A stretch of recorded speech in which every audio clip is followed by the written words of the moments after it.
ते आम्ही उद्याचा ओबीसीचा मोर्चा जो आहे तो ओबीसी आणि भटक्या विमुक्त महासंघाने काढलेला मोर्चा आहे।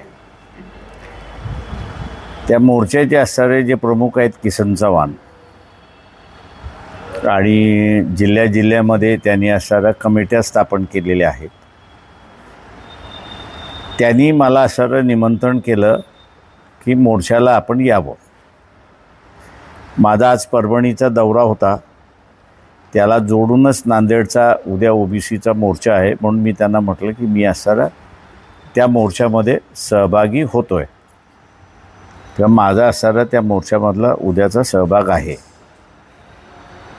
या ओबीसी महासंघ आणि भटक्या विमुक्त ओबीसी आणि भटक्या विमुक्त महासंघ जे आहे त्यांची जी मागणी आहे की 2 ऑक्टोबरचा असणारा जो GR आहे की ज्यामध्ये कुणबी मराठा कुणबी यांना कुणबी म्हणून ग्राह्य धरण्यात यावं, हा जो GR काढलेला आहे त्या GRच्या विरोधामध्ये हा मोर्चा आहे आणि मागणी ही करते की तो GR रद्द केला पाहिजे। वंचित बहुजन आघाडीची सुद्धा अगोदरपासून ओबीसी आणि मराठा यांच्यामध्ये जो तणाव चाललेला आहे त्याच्यावरती घेतलेल्या भूमिकेशी सुसंवाद आहे की मराठा समाजाला ओबीसीमध्ये अंतर्भूत करता येत नाही आणि करण्याचा प्रयत्न केला तर सुप्रीम कोर्ट ते मान्य करणार नाही।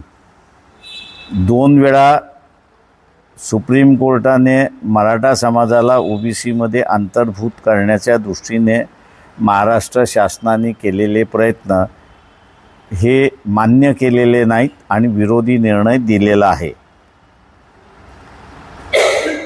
मराठा समाजामधला एक वर्ग आहे की जे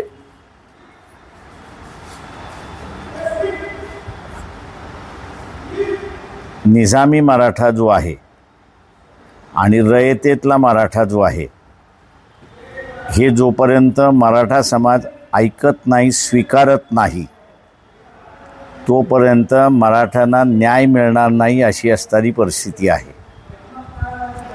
निजामी मराठे जे आहेत ते निजामबरोबर राहिलेले आहेत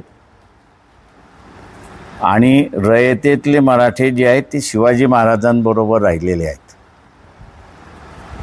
16व्या शतकातलं भांडण 22व्या शतकामध्ये सुद्धा चालले अशी असणारी परिस्थिती आहे। सत्तेमध्ये बसलेला पूर्णपणे हा निजामी मराठा आहे आणि निजामी मराठा हा काही रयतेतल्या मराठ्याला आरक्षण देण्याच्या मनस्थितीत नाही। हे जेवढ्यात लवकरात लवकर इथे रयतेतल्या मराठ्याच्या डोक्यामध्ये शिरेल आणि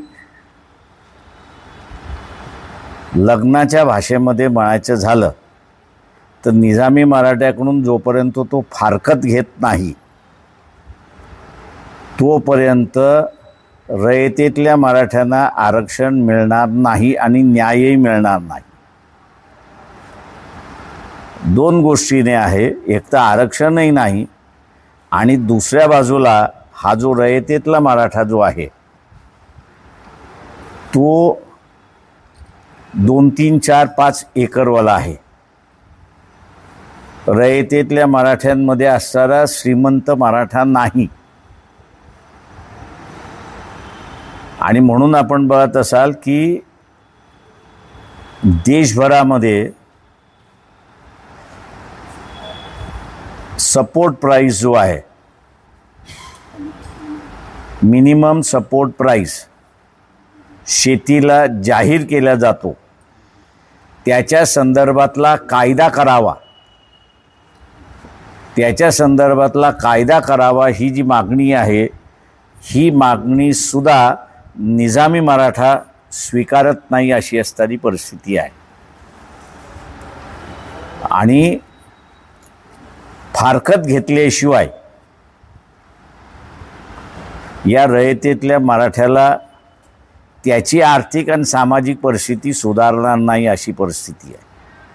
मी सामाजिक ह्याच्यावरती बोलत नाही, परंतु आज हा जो रयतेतला मराठा जो आहे,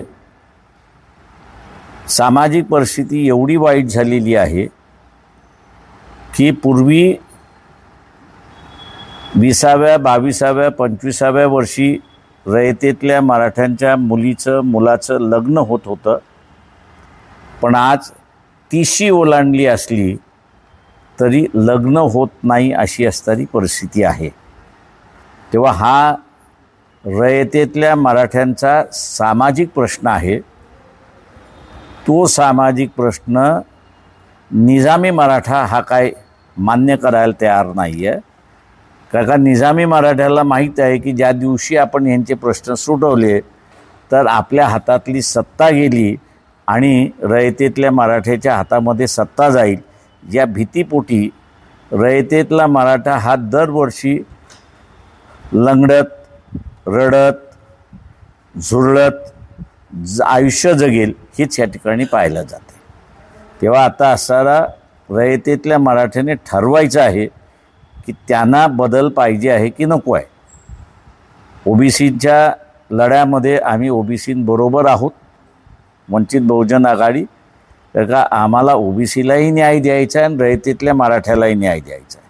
फसवाफसवीचा खेळ आम्हाला काही करायचा नाही आहे. सर, एककडे आपण हा मोर्चा काढतो, मात्र जरांगे पाटलांनी पुन्हा रस्त्यावर उतरण्याची भाषा केली. ते असं म्हणतात की शिंदे समिती कुणबी नोंदी शोधत नाही. असं आहे, त्याच्यामध्ये जरांगेचं आंदोलन चुकीचं आंदोलन आहे.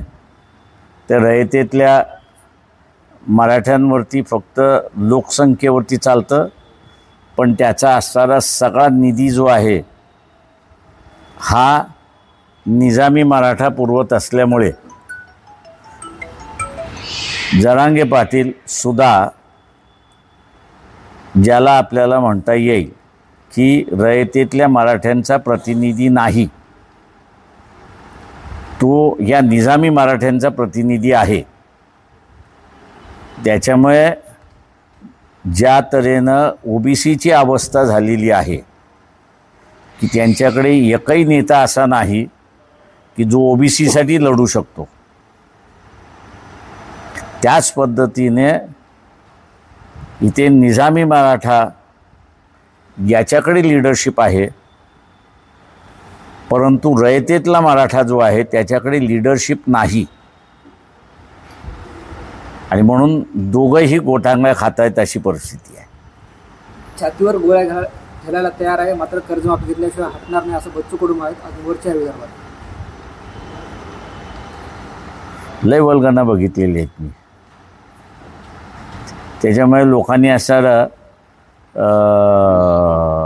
फसू नये. मंत्रिपद असताना काय झक मारत होता का?